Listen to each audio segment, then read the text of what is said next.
Andito po ako ngayon sa farm or bougainvillea garden ni Ma'am Rolita Spowart. Ayan po, makikita nyo kung gaano karami at sobrang gaganda ng kanyang mga alagang bougainvillea. Ito po yung mga tinitrain niya as bonsai na commercial. Ibig sabihin pang out niya rin ito or pang benta pag pwede nang ibenta. Sa ngayon ay piniprepare niya pa, pinapaganda, ginagraph, pinaporma para pag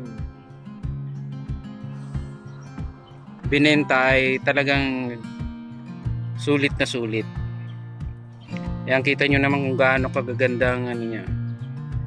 Halos wala na mga bulak, mga dahon, puro bulaklak na lang. Saka maganda dito, piling-pili talaga yung mga varieties ng bougainvillea. Ito, ang ganda oh.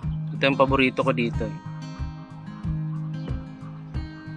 Yung bulaklak niya dikit na dikit sa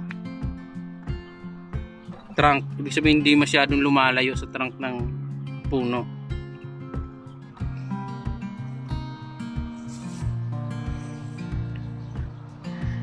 Ito rin, ganda rin oh. Halos bulaklak na lang makikita mo.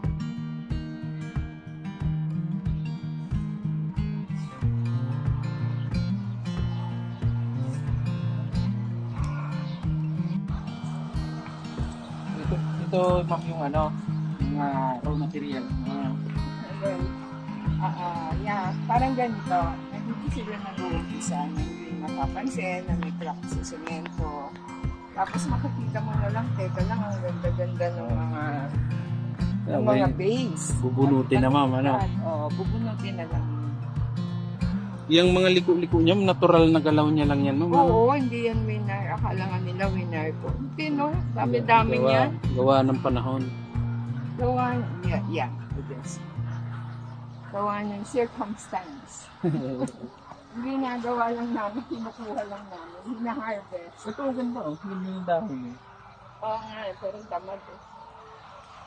Important din yun sa bougainvillea. Diba? Kasi because it's flowery. Na hindi ka rin ganyan. Ito na yung mga lubirap. Kasi you cannot always. Kasi naghihintay ko ka ng sangay. Ito, walang sangay dito. Papasangahin. Tapos i-regraph siya. Eh, malambot pa.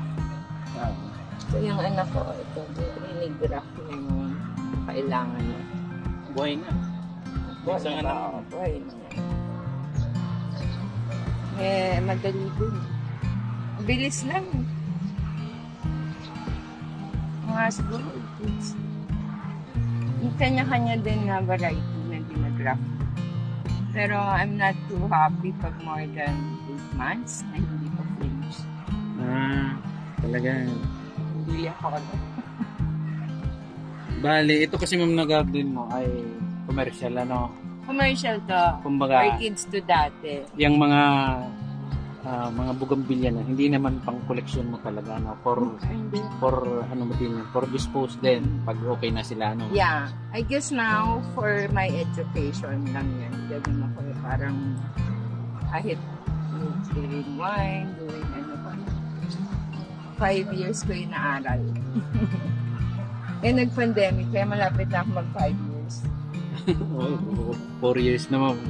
Dati, orchids yung ano namin, diba, yung laboratory kami. Tapos, because we export, makabet ng ganyan. That's for 30 years, no? So, pero kailangan for quarantine purpose, sementado. Kaya sementado yung policy. Through the years, nagbukas na, nagka-crack na.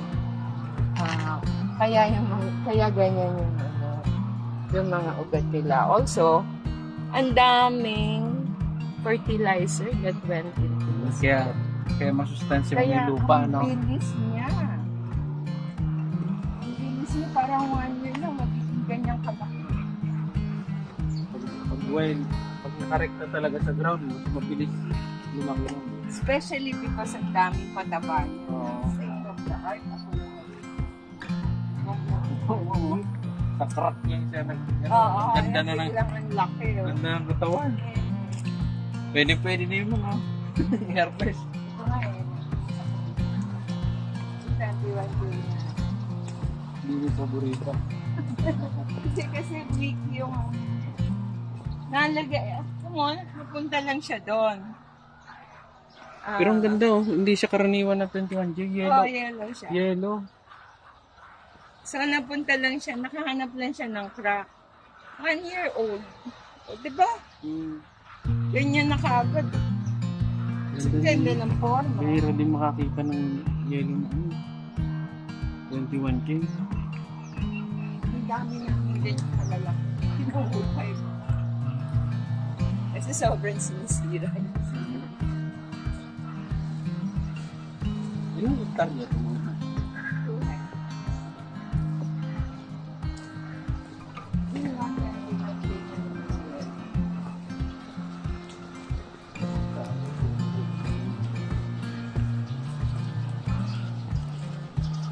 Kaya dito yung mga kailangang ituloy. Kailangang i-wire. Lang ang wire na. Ito nga matanda na ko.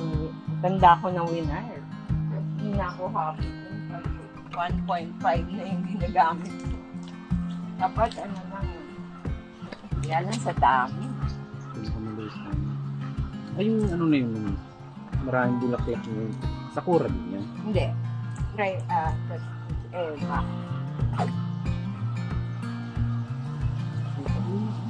pag yan, no? Yan yung mga gusto din. Kasi ito yung yellow na pwede. Parang bumagsak ito sa bigat ng bulaklak. Maganda rin ito. Kapatid niya si White. Parang silang klase makita ng kulay.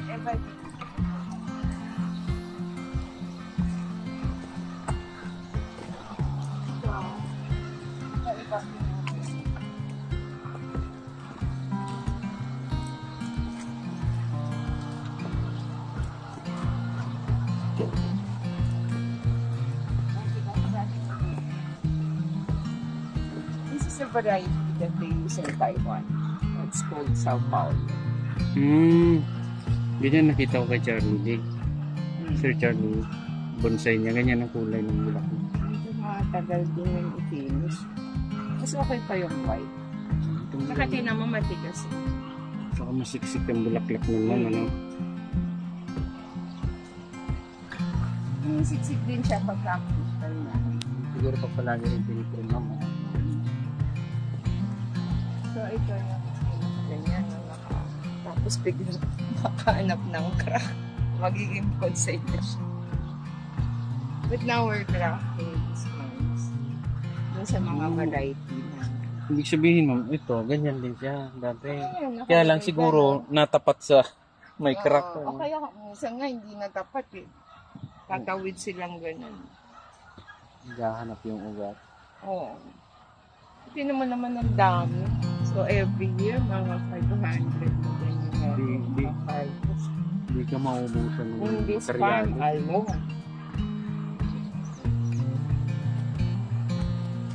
Yung farm namin sa Puliwan, pinabutasan ko na regular. Parang for commercial na ito. Sa ano? Sa Cavite, may farm ka pa? Ano? Sino ba nagsabi sa akin? Nasabi ko. Inenta na namin. Pero mayroon pala talaga mong dati. Oo. Sementado din. Kasi may nagsabi niya sa akin na hindi ko lang maalala. Hindi ko maalala kung sino nagsabi sa akin. Hindi mo alis kami yung lahat ng bumilip doon. Matay. Pati nga kayo ano ma'am, kayo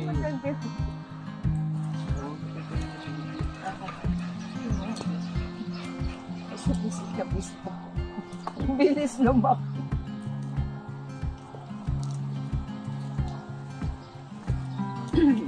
Naayos mo ba? Galing pa kayo sa forest. Dami talagang materialis. Or dami talaga. Dito pa lang, hundreds na to. Oo. Tsaka every year. Tapos yung mga ganyan pa. Sumusuot sa crack. Saka yung mga pinani mo, ma'am, na ganyan. Mga ilang taon pa, ganyan na rin. O, naman ito orange. Yung D1J.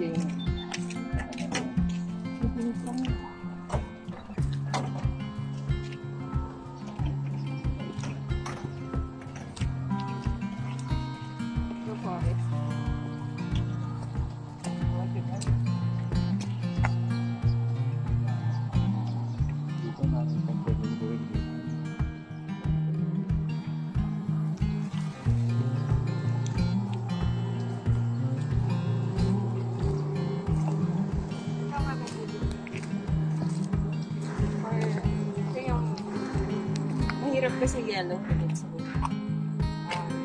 Ito one. Ang yellow. Pero ako, paborito ko rin yung yellow. Ayan ma'am, anong variety? Ito pa. Yun, yung makita banda. Dayan. Maganda yan. Malapit naman. Yung ganyan na. Light green. Ganda. Ang dahon na kasi iba. Kahit sa ibang mga lugi. Makintab siya.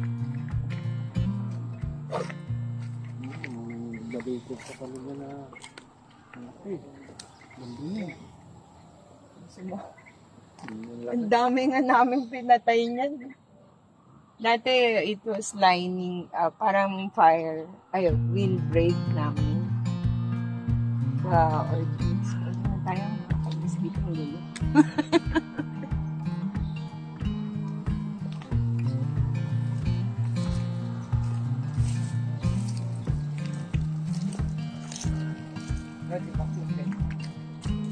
Ganda niya. Tambos ang ganda.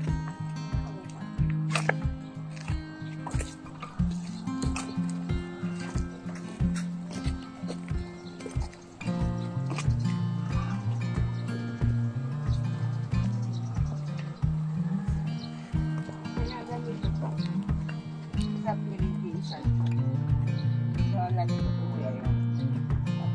Dito naman yung Kombinasyon ng gulay. Yan ba yung tinatawag mo na? Itra?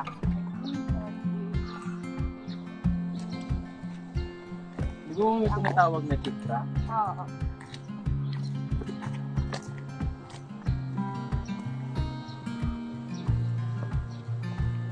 Kami varieties eh. But hindi na ako ganun sa pilit. Iba-iba. Because at the end of the day, gusto mo na lang yung parating bulak. Yan. Ano ba lang kung collector gusto yung lahat meron? Oo, lahat meron. Ito nga. Ito, Melendez. Pero dark. Wala na. Ganda niya, dark. Tapos, dark red din yung bulak lang. Ganda nung pag-orange ba? Tayo naman sa Dami rin namin. Yung ibinenta. ganda rin yun. Yan, ganda. Ano ba ito? Pinagahan. Yung, ano, tayo naman sa mahal din. Ibang kulay. Hindi ibang puso mo yung ano, Oh, bulak-bulak. may orange. Yung bunch. Kasi iba-ibang kulay. Tignan mo in one bunch. Di ba? Ganda, no? Ay, Nagbibig. Nag-ano kami. Ito construction.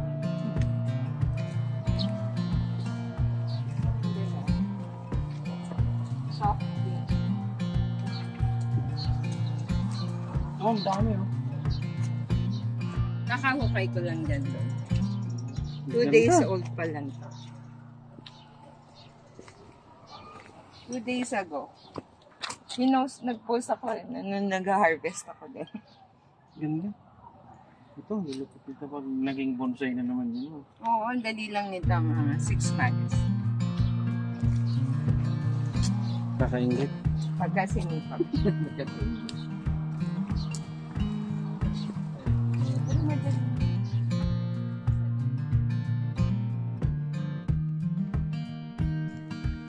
Yun lang po para sa video natin ngayon. Sana po ay nag-enjoy kayo sa panunood. Kung nagustuhan nyo po itong aking video ngayon ay paki-like na lang po bilang suporta. At yung mga hindi pa naka-subscribe sa aking channel, pa-subscribe na lang din po. Paki-pindot na rin yung notification bell para updated kayo lagi sa mga latest videos na i-upload ko. Muli po ay maraming salamat sa inyong panunood at happy bonsai po sa inyong lahat.